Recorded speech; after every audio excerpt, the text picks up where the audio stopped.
¿Qué tal? ¿Cómo están? Bienvenidos. Hoy es, creo que, mejor no creo, 18 de marzo. Hoy es jueves 18 de marzo del año 2021 y tenemos una entrega literaria. Vámonos directamente, estás en Master Vidal en YouTube. Yo soy Marco Vidal y vamos a trabajar el texto de Un Mundo Feliz. Es un clásico contemporáneo, sin duda alguna. Ya al final de cuentas, bueno, pues empieza a hacerse viejo el libro al paso del tiempo, pero bueno, todavía es un clásico que se usa muchísimo en las escuelas, en las materias de filosofía, en la preparatoria, con ese, podríamos decir que muchos de nuestros jóvenes dan el inicio a lo que podríamos llamar también la literatura seria, la literatura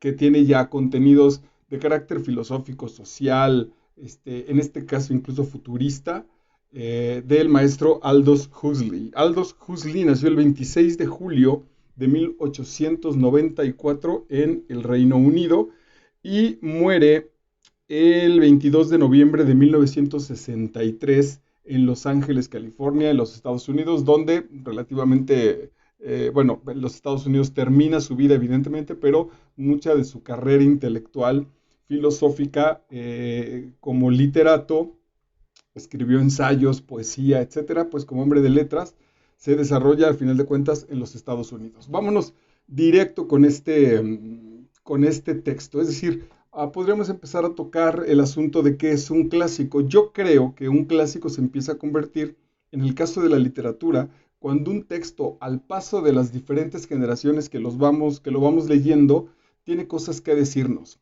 En el Inter, es decir, si en este caso lo leyera mi padre o alguien de la edad de mi padre, lo leo yo y lo lee alguno de mis hijos o mis dos hijos en ese sentido, pues que son, pertenecen a generaciones diferentes, a cada una de esas generaciones, de estas cuatro generaciones que te acabo de nombrar, seguramente le parecería interesante y tendría algo relativamente particular que decirnos en cada una de las etapas de la vida por las que vamos pasando cuando nos enfrentamos a un texto como este. Yo lo estoy releyendo, lo leería por ahí de cuando tendría yo unos 20 años y me gustó en aquella ocasión. No fue una lectura que me haya impactado, seguramente lo leí pues con la prisa de la juventud y después es un texto que al paso de los años he escuchado a la gente que habla sobre el texto y me ha llamado mucho la atención cómo se va como disminuyendo el interés del libro o se va haciendo cada vez más pobre el referente con respecto al texto.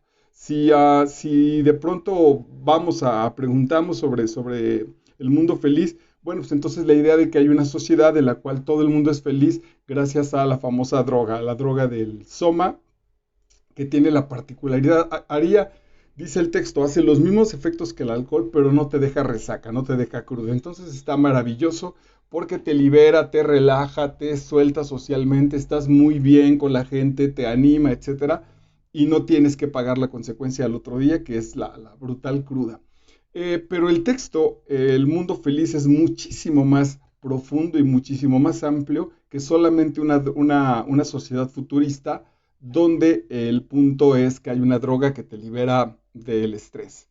Yo creo que con una lectura más profunda, que es la que nos permiten los niveles de lectura que trabajamos en este espacio, o con una lectura más sosegada y más madura, hay una profunda crítica.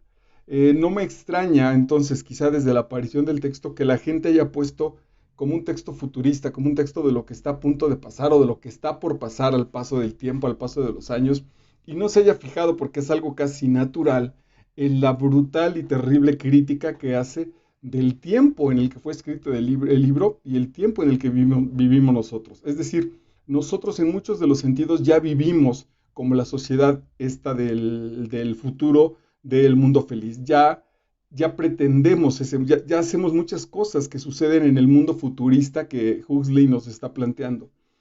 Básicamente, y con esto podría cerrar el comentario, me voy a dedicar en el repaso que hago del texto a profundizar, pero a mí me parece que la tesis principal que le encuentro al libro es que esa sociedad del futuro es una sociedad que se engaña, que se cubre los ojos a ella misma, que no ve que no ve su propia realidad, que es incapaz de mirar de manera crítica hacia nosotros mismos. Es una sociedad que juzga hacia afuera o que evita el juicio a partir justo de esta droga, por ejemplo. Y eso no está en el futuro, eso ya lo hacemos ahora nosotros, quizá con más tecnología, quizá con mayor comodidad, quizá a más velocidad, que es algo que se plantea en los viajes, por ejemplo, pero ya lo tenemos. Mientras no, y al final, que aquí lo enlazaría con lo que pretendemos en este espacio, que es hacer una lectura espiritual de los textos en tanto el camino que el héroe transcurre, en tanto no estemos en paz con nuestro hombre salvaje, que en este sentido es nuestro pasado, nuestros instintos, nuestro instinto de supervivencia, nuestro amor más apasionado, nuestras heridas infantiles, en la medida en que no las sanemos, nuestro futuro, por más tecnologizado, por más moderno, por más cómodo, por más rápido, por más impresionante que sea, va a ser un futuro de papel, va a ser un futuro que se va a desestructurar, va a ser un futuro que basta con colarle un puño para desgarrarlo, para romperlo. Será débil en realidad porque pretende ser un señuelo para dejar de ver, le voy a llamar en este caso nuestro monstruo del pasado, nuestra esencia más natural.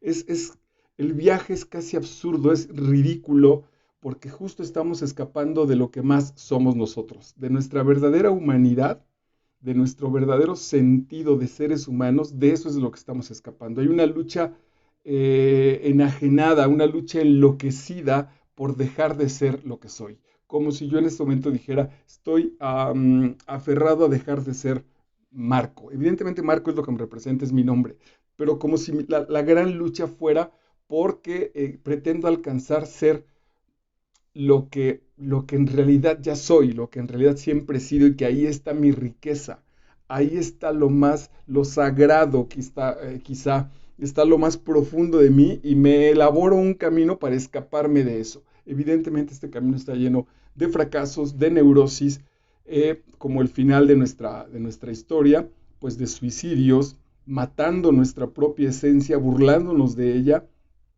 en aras de jugar a la alucinación, jugar a que somos felices, jugar a que somos eternos, jugar a que somos sanos, jugar a que somos en este momento, en el 2021, jugar a que somos políticamente correctos, por ejemplo.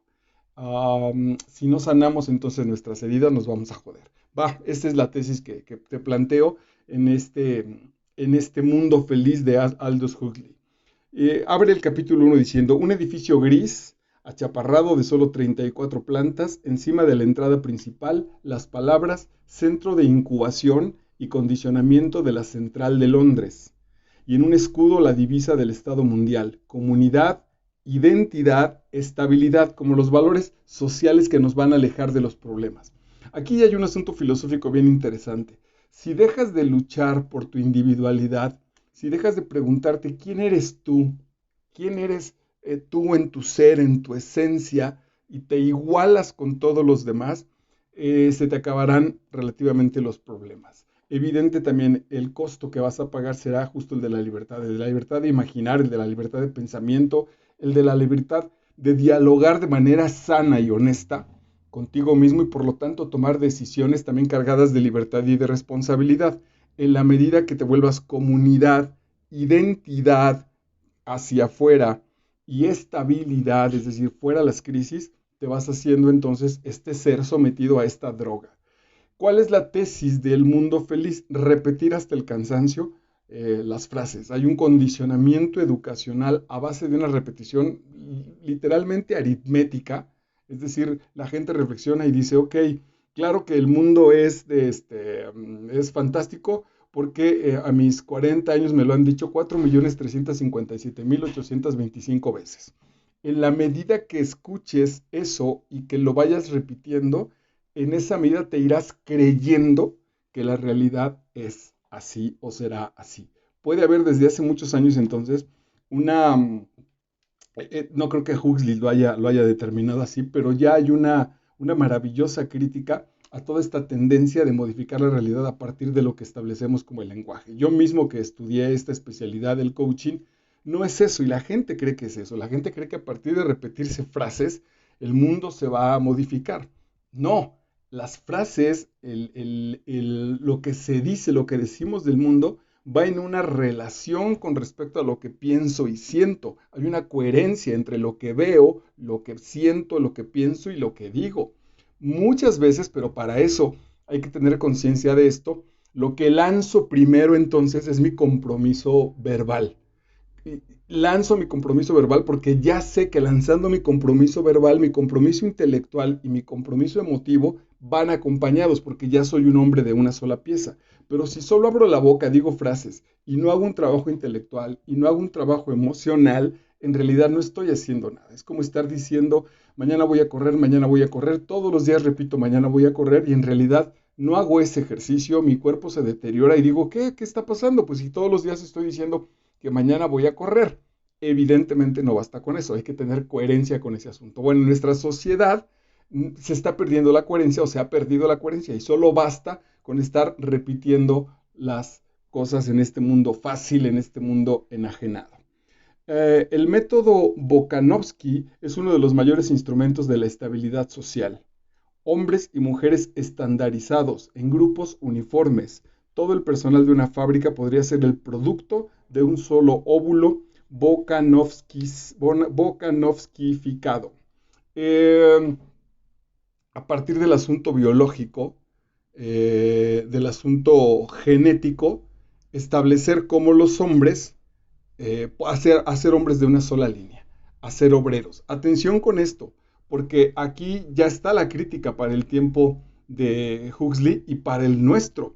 No necesitamos hacer ese cambio genético, ya lo tenemos en la unidad de nuestros trabajos, ya lo había descubierto Karl Marx.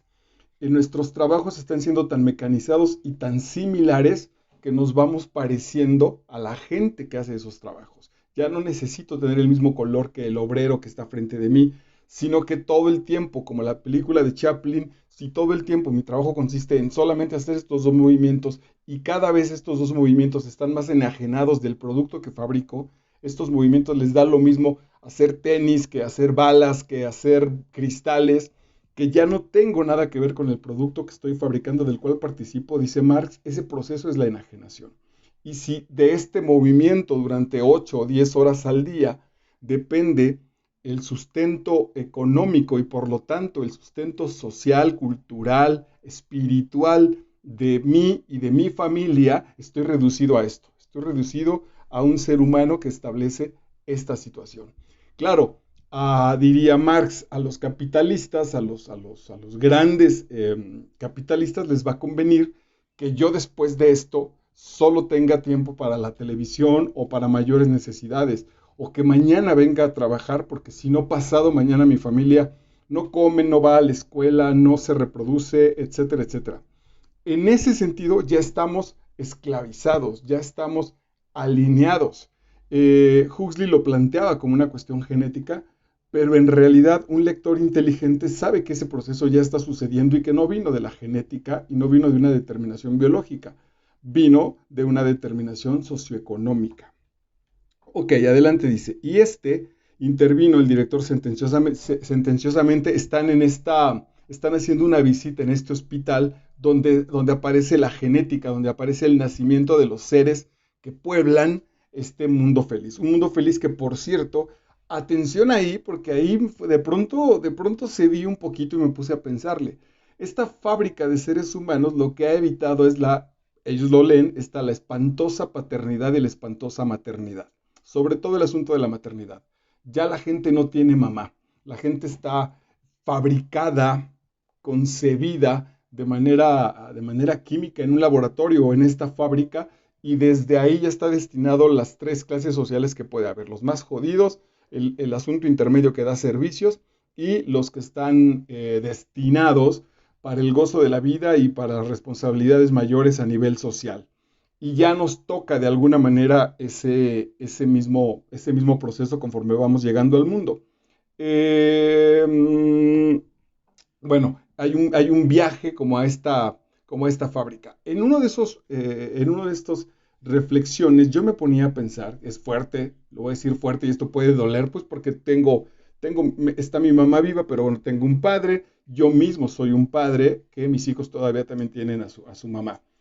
Pero muchos de nosotros no hemos hecho un buen trabajo. Muchos de nosotros como papás no hemos hecho un buen trabajo, no hemos hecho la tarea que se debió hacer. Por la razón que sea, no importa si por carencias o por excesos o por necesidades, no importa. El asunto es que el mundo que tenemos, todos los que lo habitamos, venimos de esa cadena educacional. O tuvimos papá necesariamente y por eso estamos aquí, y muchos de nosotros ya somos padres y estamos repitiendo los mismos valores. Si en la transferencia principal de información, de formación de los seres humanos, que es la paternidad y la maternidad, tenemos el mundo que tenemos, entonces no estamos funcionando. ¿Qué tal podría ser a partir de este texto donde eso también se lo planteaba el primer socialismo ideal, ¿no? Donde entonces tomamos a los chicos, a los niños, y los educamos a partir de un asunto estatal y los alejamos de los papás y nos encargamos de prepararlos el amor por la patria, por la familia, por las vocaciones profesionales, por lo que se necesita socialmente, etcétera, etcétera. No estaría de acuerdo, no estoy promoviendo esto, pero tampoco me parece tan brutalmente escandaloso en tanto que la familia en su estructura no ha hecho un buen trabajo. Si pensamos en que nuestros dirigentes políticos, si pensamos en esta brutal desigualdad social, si pensamos en esta espantosa lucha por subir de escala social sin importar a quién aplasto, nuestros papás y yo mismo como padre, entonces no hemos hecho una buena labor. Quizá valdría la pena en ese sentido que si quitamos toda la basura que implica la familia y pudiéramos desarrollar seres humanos en otros valores mucho más útiles que funcionaran mucho mejor de manera social, habría que pensarlo, pero cuando menos en este momento ya no me escandaliza. Esto es un punto absolutamente personal. Bueno, este es el secreto de la felicidad y la virtud. Amar lo que uno tiene que hacer. Atención, por eso decía que aquí está, acuérdense que el dios de esta sociedad del futuro se llama Ford. No es Jesús, ni Yahvé, ni nada. Es Ford, dicen, primero Ford, o como si dijéramos primero Dios, y cuando la gente dice por Dios, dice por Ford.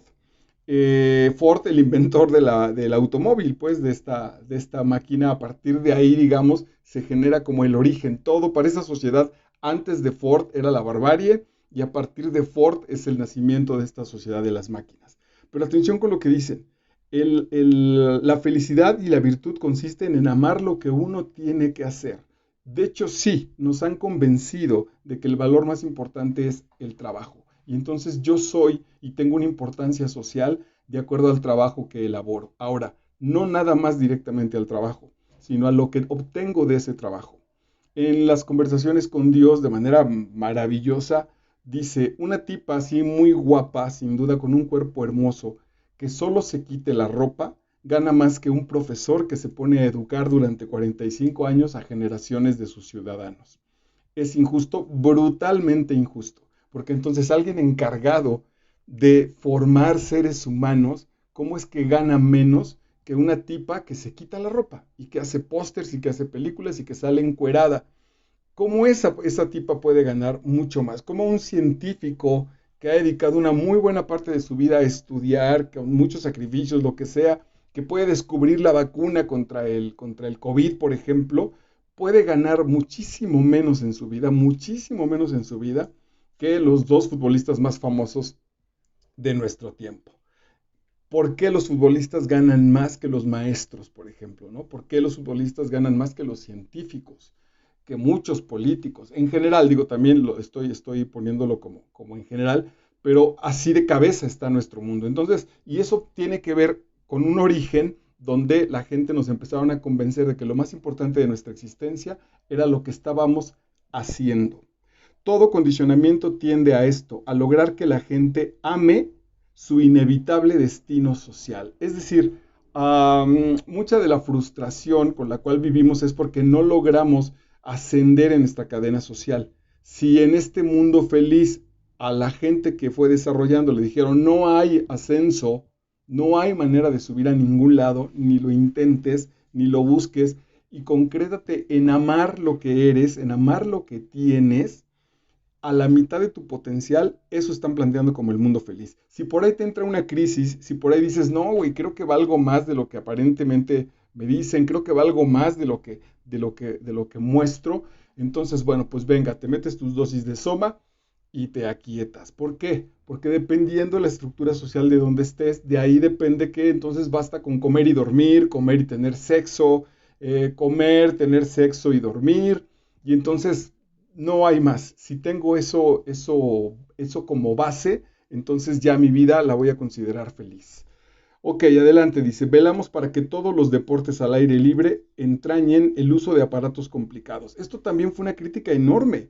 Antes la gente jugaba y se inventaba juegos y no costaban nada. Yo cuando era niño, hace 50 años, las mamás, algunas de las mamás o las hermanas mayores de mis amigos, salían a esta hora, a las 5 o 6 de la tarde, y jugábamos evidentemente los juegos que ya traían. No es que los inventáramos, pero era muy divertido jugar y no requerían nada.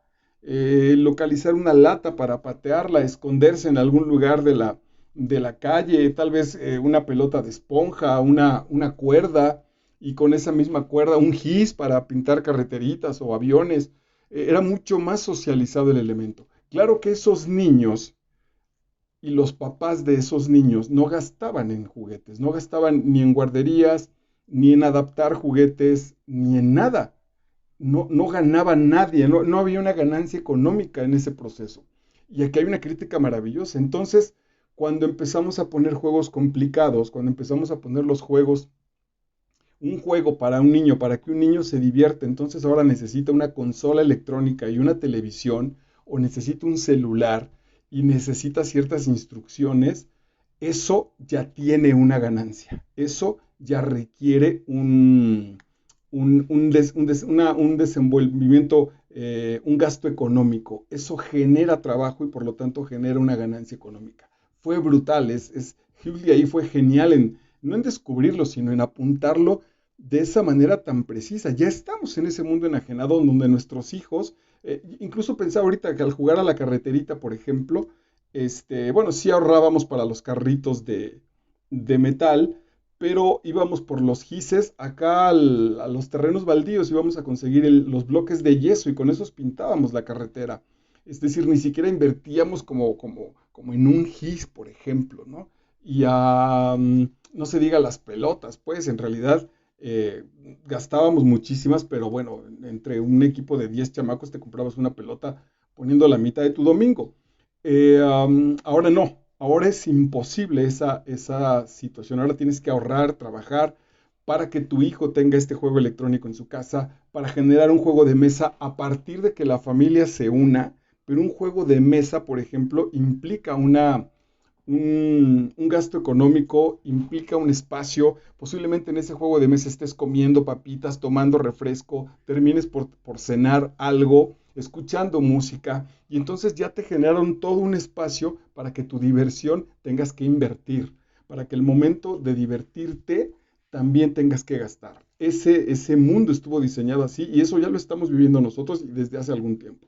Así, además de transporte, estos niños o esta gente que practica esos deportes al aire libre consumen artículos manufacturados. Es decir, si entonces vas a nadar, necesitas aletas y lentes y gorra.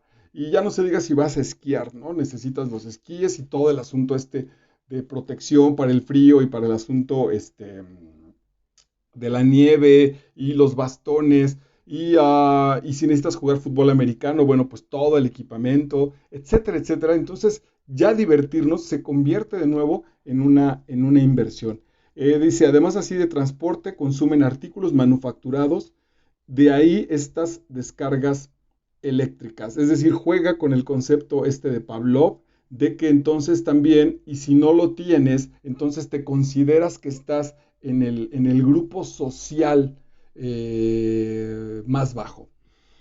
Actualmente los inventores no aprueban ningún nuevo juego a menos que pueda demostrarse que exige cuando menos tantos aparatos como el más complicado de los juegos ya existentes. Y como nota, escribí aquí al pie de mi hoja, el famosísimo Xbox. Entonces ya es un juego, incluso los chavorrucos, los muchachos que ya están siendo adultos, todavía se reúnen a jugar, ya lo hacen en medio de whisky y de otro tipo de pláticas, pero todavía se reúnen a jugar con su Xbox. Tiene todo el sentido del mundo. Si yo todavía organizo con la gente de mi generación una cascarita de fútbol o una red y jugar voleibol, pues sin duda ellos van a organizar este asunto electrónico. Ahora atención, quién lleva la cena, quién lleva la pizza, quién lleva el whisky, etcétera, etcétera, todo eso requirió una inversión.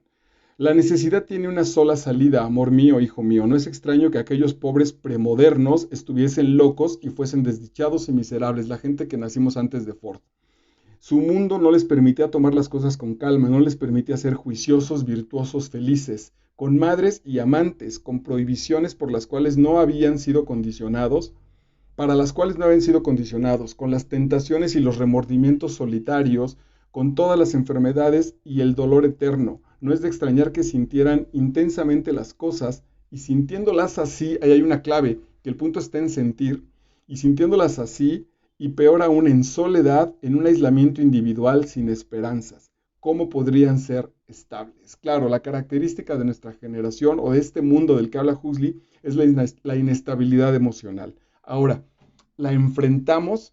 ¿Le encontramos el camino correcto? No, la evadimos. Entonces, papá, afuera en la calle, hay una familia de pobres. Hay unos niños sin comer y una mamá desesperada que no tiene con qué alimentar a sus hijos aquí abajito en nuestro garage. Ok, vamos a quitar esa ventana. Ahí está la solución. Ayudaste a las personas, hiciste un servicio, curaste tu crisis de otra manera, no, la cancelaste. Esa ventana se tapia, se cierra, no se ve para afuera y tú agradece y sé muy feliz porque aquí adentro sí hay con qué alimentarte. Terrible el punto absolutamente negado de una solidaridad sana y real. Libertad para ser consciente y desgraciado. Eso existía en el mundo antes de Ford. La libertad para ser consciente y por lo tanto, si eras consciente, desgraciado. Libertad para hacer una clavija redonda en un agujero cuadrado. Wow, ese me encantó pues, porque nada en el mundo nos ajusta. Parecería que el mundo no está hecho para nosotros. Claro, no era la tarea de Huxley, pero hay todo un asunto espiritual donde este mundo, por supuesto que es para batallar y nos cuesta trabajo, porque ese es nuestro destino como seres humanos. A los humanos nos encanta hacer tareas, nos encanta superar retos. Esa podría ser una de las esencias de la humanidad, venir a ponerte un reto e intentar cumplirlo. Ese es lo verdaderamente satisfactorio. Pero claro, en la frustración de que no se logra, entonces mejor me evado, mejor me tomo soma o lo abandono con muchísimas situaciones que son mentira. El delicioso soma, medio gramo para una tarde de asueto, 1 gramo para un fin de semana, 2 gramos para un viaje al bello oriente, 3 para una sombría eternidad en la luna, y cuando regresan se sienten ya al otro lado de la grieta, a salvo, en la seguridad del trabajo y la distracción cotidiana, pasando de sensorama a sensorama, es decir, de situaciones de imaginación, no de realidad. No es excitante ya hacerle el amor a mi pareja después de 5 años de casado. ¿Qué tal si me regalas un sensorama donde le hago el amor a Salma Hayek? Donde escojo a las tipas que más me gustan y de manera virtual, en un proceso de imaginación, con eso me conformo, de eso establezco mi felicidad. No hay tal mundo feliz, hay un mundo de enajenación. De muchacha a muchacha, neumática, le llaman neumática, voy a decir una vulgaridad, pero a las mujeres que están buenas, diríamos en nuestro tiempo, les llama a las personas, hay hombres y mujeres neumáticos. En el campo de golf electromagnético, etcétera, etcétera. Es decir, aquí está el proceso famoso de esta droga, que el gran punto de esa droga es que no genera la cruda. En el nivel espiritual dice, ¿no has tenido nunca la sensación de que dentro de ti hay algo que solo está esperando que le des la oportunidad para salir al exterior? Una especie de energía adicional que no empleas, como el agua que desploma por una cascada en lugar de caer a través de las turbinas. Esa es la conciencia, porque el ser humano está hecho para enfrentar su propia conciencia. Si entonces la evadimos con Soma y con todas las diversiones que el libro plantea, aún así esa vocecita no se apaga. El sentimiento de que tengo algo importante que decir y de que estoy capacitado para decirlo, solo que no sé de qué se trata y no puedo emplear mi capacidad. Esa capacidad está siendo cubierta y está siendo negada por programas de televisión, por droga, por fiestas, por pura evasión. En todo caso, de una cosa podemos estar seguros, fuese quien fuese, fue feliz mientras vivió. Todo el mundo es feliz en la actualidad. Si ahora todo el mundo es feliz, repitió Lenina como un eco, habían oído repetir estas mismas palabras 150 veces cada noche durante 12 años. Ahí está lo que te decía al principio. ¿En qué consiste la felicidad? En el proceso de repetirme las cosas. Ese es muy peligroso porque no tiene una estructura de coherencia. Es enajenante, es casi enloquecedor. Oh, sí, lo encontré maravilloso, mintió Bernard y desvió la mirada. Bernard se va con una chica. Acuérdate que el proceso ya está en la parte sexual. Cuando intentas generar una relación de fidelidad con alguien, el resto de la gente te ataca. Así como ahorita diríamos, güey, no seas promiscuo, quédate con una pareja, justo el valor está puesto al revés. Te puedes acostar con quien quieras, con quien se lo puedes solicitar y si acepta, te acuestas con él sin ningún problema, porque lo raro está en que pretendas guardar una fidelidad. Ahí es donde la gente empezó a decir, güey, este güey está enfermo, ¿qué le sucede? Entonces dice en una de estas citas, mintió Bernard y desvió la mirada. La visión de aquel rostro transfigurado era a la vez una acusación y un irónico recordatorio de su propio aislamiento. Bernard se sentía ahora tan desdichadamente aislado como cuando había empezado el servicio, más aislado a causa de su vacío no llenado de su saciedad mortal, separado y fuera de armonía. De todas maneras, aquí hay un viaje heroico. En esta sociedad feliz tenemos a este personaje que aún con tanta enajenación, en el fondo de él mismo, dice, algo no está bien, algo está sucediendo aquí que no me acaba de satisfacer. Lo que hacen los demás a mí no me termina de dejar en paz. Todos dicen que soy neumática, una chica superficial con la que está saliendo. Y él piensa, como un pedazo de carne. Pero no me encuentras demasiado llenita, ¿verdad? Bernard negó con la cabeza. Exactamente te encuentro igual que un pedazo de carne. ¿A dónde nos está llevando esta supuesta felicidad, esta supuesta alegría y esta enajenación tan espantosa? A convertirnos en carne. Si no tenemos conciencia, aunque sea de nuestros dolores y de nuestros problemas, vivimos como simples mamíferos, como un brutal, seguramente sí, antojable en términos de tacto y de nuestros sentidos, una antojable mujer, un antojable pedazo de carne, pero sin ninguna cuestión interesante aquí y en el corazón. Un centro brillante de certidumbre absoluta, un mundo en el cual las imágenes danzantes de la televisión eran los actores de un sensorama cantado, indescriptiblemente delicioso. Era algo que nunca terminaba. La droga. El asunto con la droga, ¿por qué funciona? Porque me da la sensación de que no se acaba. Estamos preparando en el grupo de teatro, ya te invitaré, el tema de El Rey Lear, que será además mi próxima entrega literaria en este espacio, que tiene mucho que ver con el asunto de la vejez. Y creo que vemos la vejez de una manera equivocada porque no queremos ser conscientes de que los procesos se terminan. Porque en algunos sí somos alegres, es decir, si acabo mis escuelas, si acabo mi licenciatura, la gente se pone feliz. Pero si se acaba mi matrimonio, entonces no. Si se acaba mi vida, entonces no. Es paradójico, es brutalmente paradójico, porque la gente no quiere hacerse vieja y sin embargo cada año celebran que son un año más viejos.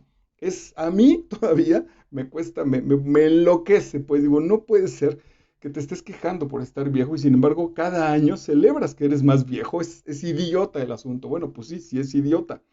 Eh, Uno de los elementos importantes que nos está haciendo mucho daño es querer, porque solo es desde ahí, desde la voluntad, que las cosas sean eternas, querer que las situaciones permanezcan, a tal grado que mucha gente tiene hijos pensando en que de esa manera me sostengo.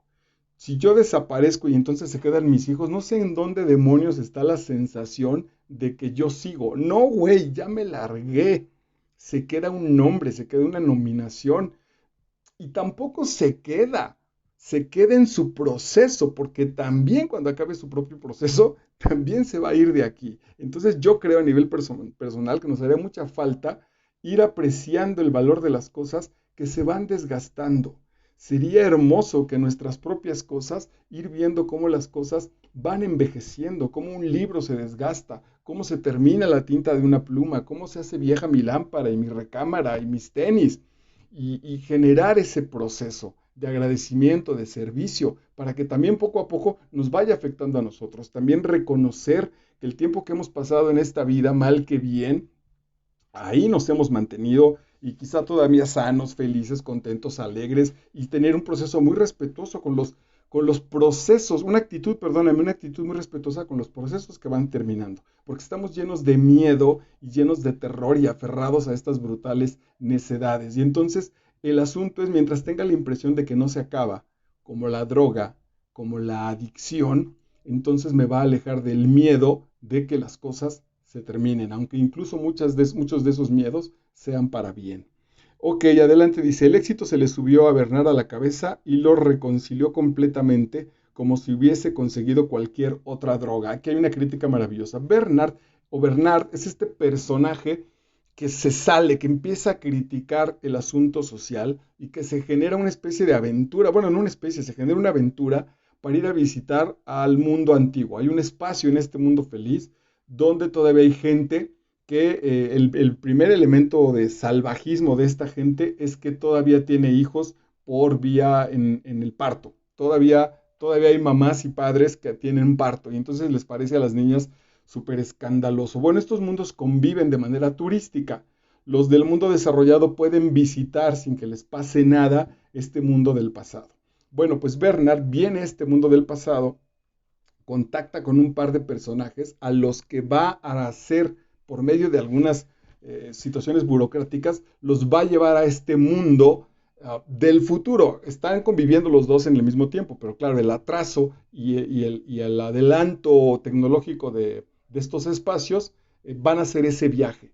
Y en ese viaje van a entrar en situación y en punto de crítica muchas situaciones. Por eso decía al principio que a mí me parece que si este mundo del futuro, este mundo hiperdesarrollado, acepta humildemente el origen y el valor que hay en el mundo del atraso, en el mundo salvaje, se va a poder reconciliar. La reconciliación no está huyendo hacia adelante. Yo lo digo a nivel personal y a nivel social. La reconciliación no está huyendo, no tendrá solución huyendo hacia adelante, sino enfrentando los fantasmas que han ocurrido en el pasado. Entonces, hasta este Bernard, que se creía tan inmune a los valores de su sociedad, cuando se vuelve tan popular, tan famoso, también lo vive como una droga. Y entonces el cuate dice, ah, cabrón, aquí están las trampas del viaje espiritual. Yo estoy buscando un bien, pero cuando me vuelvo popular, este bien pasa a segundo término porque ahora lo que empieza a importar es mi popularidad. Con un mundo que hasta entonces había juzgado poco satisfactorio, desde el momento en que le reconocía a él como un ser importante, el orden de cosas era bueno. Toda esta cosa a nivel psicológico tiene que ver con que si en la infancia nos consideraron importantes, es muy probable que tengamos una buena vida. Toda la búsqueda de éxito, de dinero, de pasión, de drogas, de enajenación, tiene que ver con el elemento psicológico, bueno, a ver, te voy a decir, tiene que ver con el elemento psicológico de que no nos consideraron importantes en nuestra infancia. Ya tú decides si por tu falta de importancia en la niñez te conviertes en el mejor cantante de ópera del mundo o en el mejor escritor, o te conviertes en un maldito drogadicto o en un asesino. A la vida, digamos, al alma le da lo mismo hacia dónde vayas. El impulso es, no me sentí importante, necesito restablecer esa situación.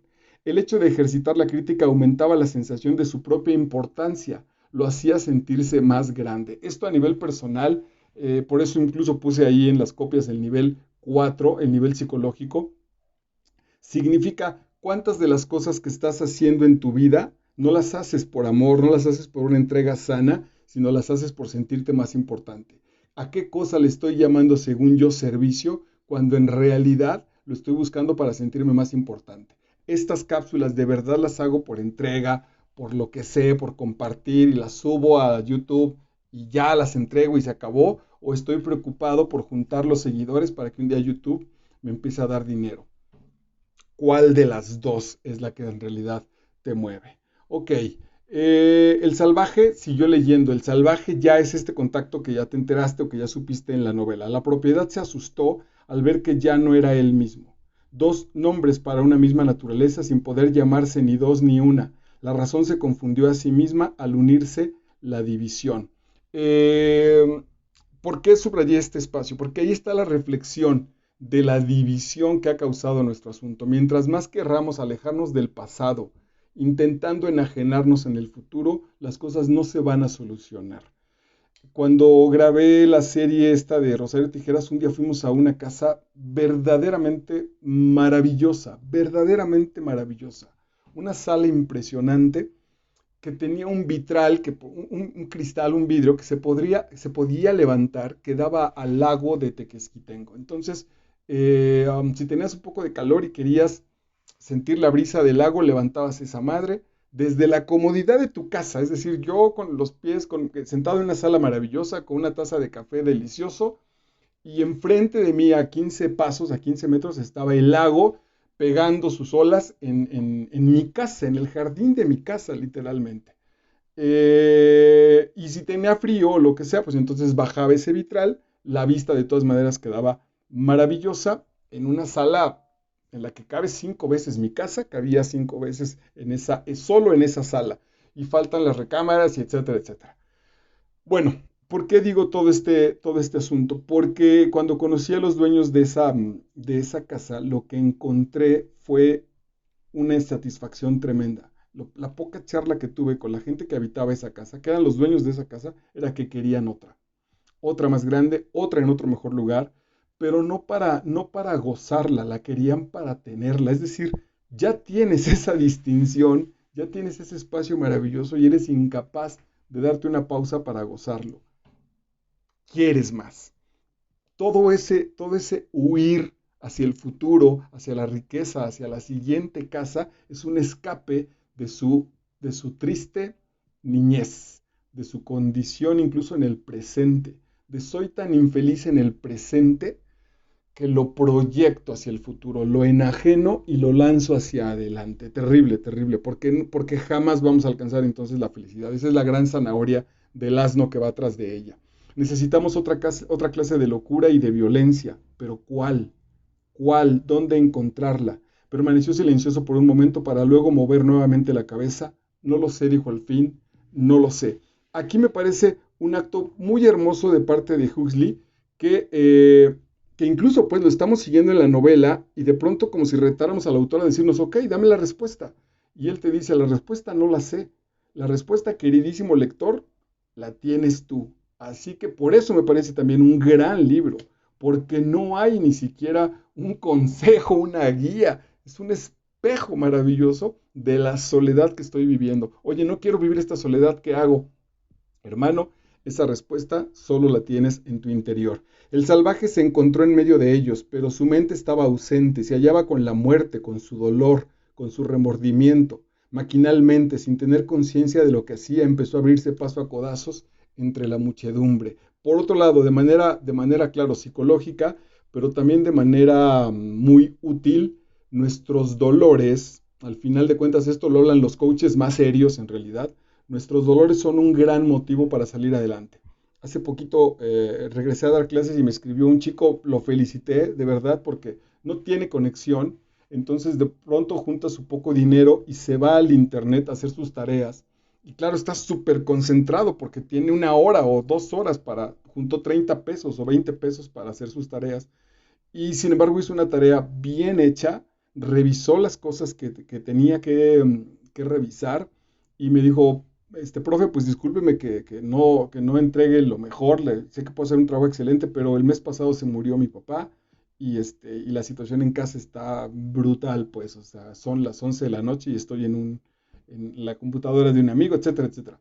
Y le dije, ok, siento mucho lo de tu papá, pero bueno, ya es un hecho y ahora de ahí en adelante puedes decir, pues se murió mi papá y entonces de aquí me salgo y me compro unas caguamas, o se murió mi papá para también empujarme a pensar que yo puedo. Espiritualmente el asunto es, eres tan fuerte que no necesitas que tu papá esté ahí. Eso puede causar la diferencia. Ahorita va a doler, ahorita va a haber mucho esfuerzo, pero al paso del tiempo, justo esas necesidades, esos dolores pueden ser los que te empujen, no de manera de escape y de huida, sino verdaderamente ya como un trampolín bien asumido que me permita dar el salto cuántico, diríamos, el salto de calidad a otras experiencias de vida. Así, simplemente, no mejores, no más satisfactorias, otras experiencias, las que tú elijas, las que tu interior, las que esa vocecita de tu conciencia te esté manifestando a cada momento.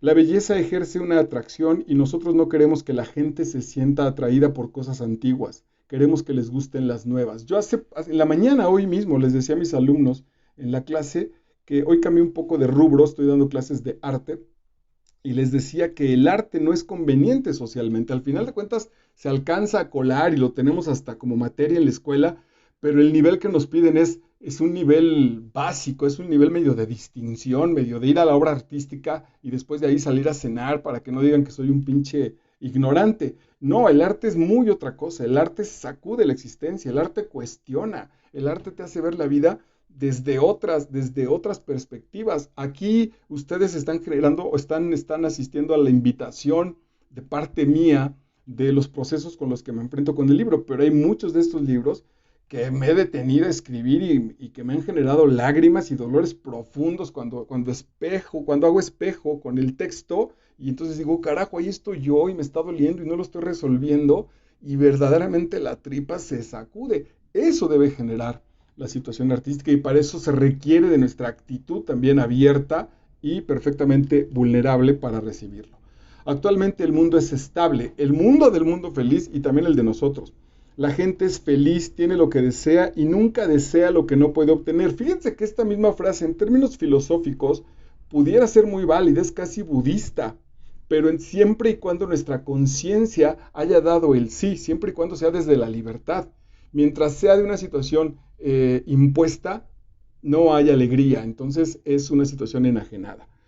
La gente ya está a gusto, está a salvo, nunca está enferma, no teme a la muerte, ignora la pasión y la vejez. No hay padres ni madres que estorben, no hay esposas, ni hijos, ni amores excesivamente fuertes. Nuestros hombres están condicionados de tal forma que no pueden obrar de otro modo que como deben hacerlo. Y si algo marcha mal, siempre queda el soma. Es, es brutal, pero también en términos más personales y psicológicos, me lleva a muchas relaciones donde el punto ha sido, pues es que ya no la estamos pasando bien. Ok, no la estamos pasando bien, pues a trabajar, a recuperarnos, a valorar nuestro pasado, a revisar. No, no la estamos pasando bien, entonces mejor dejémoslo. Me voy a otro soma. Otro soma es otra relación. Otro tipo con el cual me vuelvo a enamorar, me vuelvo a defraudar, lo vuelvo a abandonar y después a otro y a otro y a otro. Las relaciones personales, o puedo establecer yo otra y otra y otra mujer, las estoy usando como droga. Porque mientras me interesa y me pongo romántico y me emociono de que me guste, eso está trabajado hace 300 años con las preciosas ridículas de Molière, por ejemplo. Pero mientras esté ese proceso de enamorarme y después en la decepción no asumir que es un trabajo para mí, que tengo que elaborar mis celos, mi soledad, mi angustia, mi violencia, etcétera, etcétera, sino me alejo y busco una relación nueva con otro necesitado justo que viene de otra situación también en la cual ha chocado. No estoy diciendo que sea siempre así, pero si así es el proceso solo de salir y de culpar al otro, estoy generando un proceso de adicción. Esta droga ya no me da, voy a buscar otra. Escribir cuando no se tiene nada que decir. Usted logra fabricar carcachas con un mínimo de acero, obras de arte sin tener nada más que puras sensaciones. Atención, hoy insisto en que doy clase de arte, mis queridos alumnos traen aquí como, pues, a partir de escucharlo, por eso digo que El Mundo Feliz es una obra perfectamente contemporánea, no está en el futuro, está en nuestro más radical presente, que el arte es una cuestión de sensaciones. El artista debe provocar y el espectador sentir. Y yo, demonios, no, es muchísimo más profundo que eso. Intentar integrar el concepto de esteticidad, de experiencia estética, me ha costado muchísimo trabajo. No por falta de inteligencia, sino cómo sacudo con un güey que viene y que me dice hoy esta frase contra una frase que he escuchado 800,000 veces en mi existencia y en la cual todo el mundo de afuera está de acuerdo. Pero hoy estamos en un mundo así, en un mundo en donde los autores escriben sin sentir, escriben por hablar, donde nuestras conversaciones son así, donde hablamos por hablar, donde no pasa nada en esencia, donde mi presencia incluso puede resultar hasta desagradable, donde estoy esperando o la gente está esperando que yo no esté para hacer sus cosas, que yo me desconecte para poder entrar a otro espacio, que me escondo de los demás y de mí mismo, que no lo enfrento. ¿Qué hacer con eso? A partir justo de mi propia soledad y de mi propia tristeza. La felicidad real siempre aparece escuálida en comparación con las compensaciones que ofrece la desdicha. También nuestra vocación del dolor es más grande que nuestra vocación de alegría. Y naturalmente la estabilidad no es ni con mucho tan espectacular como la inestabilidad. Y estar satisfecho de todo no posee el hechizo de una buena lucha contra la desventura. Está siendo cínico, está siendo irónico, perdón, irónico. La felicidad nunca es grandiosa. Por eso no apostamos a la felicidad y no apostamos a esta estabilidad sana, a esta conciencia plena, porque es mucho más interesante platicarle a los demás lo que he sufrido, lo que me abandonaron, lo enfermo que estoy, lo que me traicionan las mujeres y los amigos, que decir, no, llevo una vida bastante seria, sólida, estable incluso, mínima en muchos sentidos, porque eso no atrae, eso no vende, eso no es interesante. En realidad, ok, en realidad si tuviera un poco de sentido común comprendería que este castigo es más bien una recompensa. Le enviarían a una isla, es decir, le enviarán a un lugar donde conocerá un grupo de hombres y mujeres, al grupo de hombres y mujeres más interesante que podría encontrar en el mundo. Toda la gente que por una razón u otra han adquirido excesiva conciencia de su propia individualidad para poder hacer vida en común. Ese mundo salvaje, ese mundo aparte, está siendo de los que todos creyeron, aquí hay un juego irónico también muy bonito, de todos los que creyeron que tenían una personalidad. Ok, juntamos a todos los que creen que tienen una personalidad individual y ya tenemos un grupo. Hay una trampa interesantísima en eso. Donde hay tentaciones que resistir, objetos de amor por los cuales luchar o que defender, ahí es evidente la nobleza y el heroísmo. En las conversaciones con Dios se establece que este drama lo generamos nosotros. Entonces aceptemos nuestra vida dramática porque está llena de aventura para nosotros mismos. Entonces relájate y disfrútalo. No te somatices en términos de la droga, no te enajenes. El drama que tienes en tu existencia, tú lo has propuesto. Entonces enfréntalo con dignidad, con alegría y con libertad. Lo que uno debe hacer resulta tan agradable que se permite el libre juego de tantos impulsos naturales que realmente no existen tentaciones que uno deba resistir. Otra vez en este diálogo entre este mundo de la vida como tal, de la sensación, de la inestabilidad, frente a este mundo ya determinado. Pues yo no quiero comodidad, yo quiero a Dios, quiero poesía, quiero peligro real, quiero libertad, quiero bondad, quiero pecado. En suma, dijo Mustafa Mond, usted reclama el derecho a ser infeliz. Me encantó ese concepto. Sí, sí, pueden darme una vida de felicidad, una vida de no necesidad, de no necesitar nada, una vida de satisfacción económica y biológicamente completa, y no la voy a aceptar. Porque sí, sin duda, lucharé por mi derecho a ser infeliz. Creo que aquí la posible moraleja podría estar en que, en que vine a buscar mi camino, el de mi propia felicidad. Yo lo diseñé y yo quiero caminarlo. Entonces, claro que le choca a mi papá, a mi mamá, a mi pareja, a mi expareja, a mis hijos, a mis compañeros, ok, porque no están desde mis zapatos. Como a mí también me pueden chocar sus propios caminos existenciales de muchas personas, pero no estoy en sus zapatos. Ese concepto me parece interesante. Y si ese camino tiene que ver con mi infelicidad, venga, yo creo que aquí lo valioso sería el valor que tiene. Estoy pensando en un asunto generacional, ¿no? Cuando le digo a mi papá que me quiero ir a estudiar arte y él me dice, no, ¿cómo crees? En todo caso, hazle así primero, estudia una carrera y después como un hobby. Y me dijo, la vas a pasar mal, va a haber momentos muy delicados, puede haber momentos muy complicados. Ok, sí, pero serán mis momentos, ¿no? Sin duda esos momentos han dado el valor a otros que con una solidaridad económica, con una solvencia económica que en otro sentido jamás hubiera podido encontrar si no es necesariamente ese camino. Dice en otros textos de carácter más psicológico que el placer de los alpinistas está en caminar la montaña, no en estar hasta arriba. Estar hasta arriba significa que caminaron la montaña. Ningún alpinista sano te aceptaría ir a la cima de la montaña en helicóptero. Te mandaría a volar, sería indigno. Ok, pues muchas gracias por acompañarnos. Cierro con este párrafo, el párrafo que cierra la novela, que es bellísimo también. La puerta del faro estaba entreabierta. Ese faro significa la esperanza. La empujaron y penetraron en la penumbra del interior. A través de un arco que se abría en el otro extremo de la estancia, podían ver el inicio de la escalera que conducía a las plantas superiores. Está hablando del nivel 7. Llega a tu meta porque hay niveles espirituales. Justo bajo la clave del arco se balanceaban un par de pies, señor salvaje. La muerte como este asunto espiritual es un suicidio. A nivel visual, el personaje se suicida ahí frente al faro y está su cuerpo bailando. Es terrible, la novela cierra de manera terrible.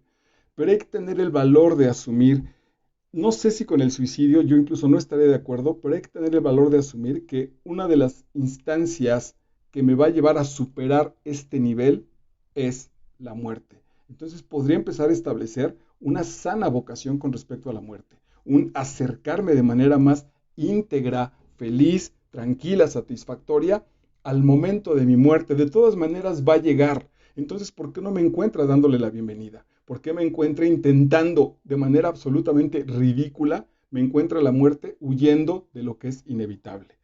Lentamente, muy lentamente, como dos agujas de brújula, los pies giraban hacia la derecha, norte, noreste, este, sureste, sur, suroeste. Se detuvieron y después de pocos segundos giraron con la misma calma hacia la izquierda, suroeste, sur, sureste, este, puntos suspensivos, fin. El suicida que se queda con sus pies colgando y en un gesto literario maravilloso, Aldous Huxley los pone los pies del suicida, perdón, los pies de la muerte, abarcar todos los puntos cardinales. Estamos rodeados de muerte. No la vamos a evitar inventándonos un mundo feliz, la vamos a asumir, vamos a tener una boda con ella, como diría el tremendo poeta inglés, vamos a casarnos con la muerte porque nos va a llevar al siguiente nivel. Marco Vidal, Máster Vidal, El Mundo Feliz de Aldous Huxley. Te espero en la siguiente entrega. Muchísimas gracias. Chao.